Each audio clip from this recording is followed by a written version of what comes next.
Good afternoon. Pope Francis, the first Latin American leader of the Roman Catholic Church, has died at the age of 88.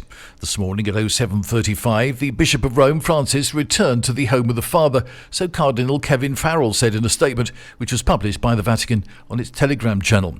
His death comes after he appeared at the Vatican St. Peter's Square yesterday to wish Happy Easter to thousands of worshippers. Pope Francis was discharged from hospital last month after 5 weeks of treatment for an infection that led to double pneumonia.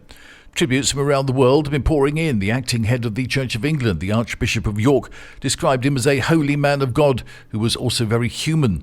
Spain's Prime Minister Pedro Sanchez posted his condolences on social media.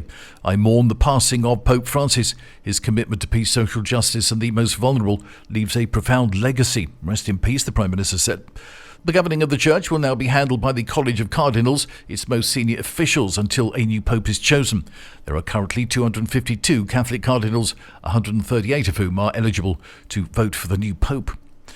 The EU employment rate reached its highest level on record in the fourth quarter of last year, that according to new data from the OECD.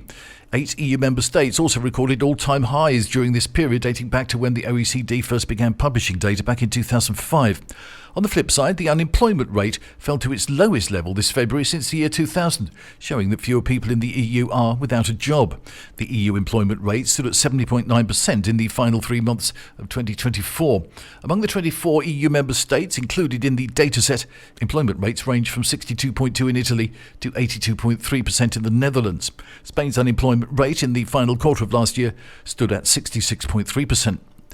Catalonia is set to introduce a new law regulating temporary housing rentals to address rising housing costs and improve tenant protection. The move, which is expected to come into effect before the summer, positions the region ahead of other parts of Spain in efforts to curb housing market issues. The rise in the use of temporary rental contracts has led to significant concerns, particularly in cities like Barcelona. Many landlords are opting for temporary agreements to bypass regulations on long-term rental prices. Under the new law, temporary rental contracts will be subject to rent caps just as the long-term agreements are. The law will also stipulate that temporary contracts must clearly define their purpose. And Holger Rune stunned favourite Carlos Alcaraz to win the Barcelona Open yesterday. Spaniard Alcaraz had hoped to claim a third title in Catalonia and a second in a row after winning in Monte Carlo last weekend, but he needed treatment for an apparent groin problem in the second set and fell to a 7-6, 6-2 defeat. With Alexander Zverev celebrating his 28th birthday by winning the BMW Open on home soil in Munich, Alcaraz will drop back to third in the world rankings behind the German today. That's the latest from TRE. I'm Bob James.